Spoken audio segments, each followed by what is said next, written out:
மற்றொரு அண்மை செய்தி. சாதிய பிரச்சினைகளை தூண்டும் வகையில் டிஜிட்டல் பேனர்கள் வைத்தால் கடும் நடவடிக்கை எடுக்கப்படும் என எச்சரிக்கை விடுக்கப்பட்டிருக்கிறது. நெல்லை மாவட்ட காவல் கண்காணிப்பாளர் சிலம்பரசன் இதுகுறித்த எச்சரிக்கையை விடுத்திருக்கிறார். கூடுதல் விவரங்களுக்காக இணைகிறார் எம்முடைய செய்தியாளர் ராஜா. ராஜா, என்ன கூறப்பட்டிருக்கிறது? விரிவான விவரங்கள். வணக்கம். திருநெல்வேலியில் ஜாதிய பிரச்சனைகளை தூண்டும் வகையில் டிஜிட்டல் பேனர்கள் வைத்தால் கடும் நடவடிக்கை எடுக்கப்படும் என மாவட்ட காவல் கண்காணிப்பாளர் சிலம்பரசன் எச்சரிக்கை விடுத்துள்ளார். டிஜிட்டல் பேனர்கள் வைக்க கடும் கட்டுப்பாடு உள்ளன.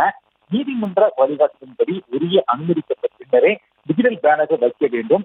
சில பேனர்கள் ஜாதி மதம் ரீதியாக இரு தரப்பினரும் சலசலப்பை ஏற்படுத்தும் வகையில் வாசகங்கள் சேர்த்து அச்சிட்டு வருகிறார்கள். இதனால் சட்டம் ஒழுங்கு பிரச்சனை ஏற்படும் என்பதால் காவல்துறை அவர்கள் மீது கடும் நடவடிக்கை எடுத்து வருகிறது. இந்த நிலையில் மாவட்ட காவல் கண்காணிப்பாளர் சிலம்பரசன் அறிவிப்பு வெளியிட்டிருக்கிறார். டிஜிட்டல் பேனர்கள் வைக்க பல கட்டுப்பாடுகள் உள்ளன. உரிய அனுமதி பெற்ற பின்னரே பேனர்கள் வைக்க வேண்டும். இல்லை என்றால் கடும் நடவடிக்கை எடுக்கப்படும். மேலும் சிலர் ஜாதிய பிரச்சனைகளை தூண்டும் வகையில் வாசகங்கள் புகைப்படங்கள் சேர்த்து அச்சிட்டு வைக்கிறார்கள். இதனால் சட்டம் ஒழுங்கு பிரச்சனை ஏற்படும். இதுபோன்று பேனர்கள் வைத்தால் கடும் நடவடிக்கை எடுக்கப்படும் என தெரிவித்துள்ளார். விவரங்களுக்கு நன்றி ராஜா.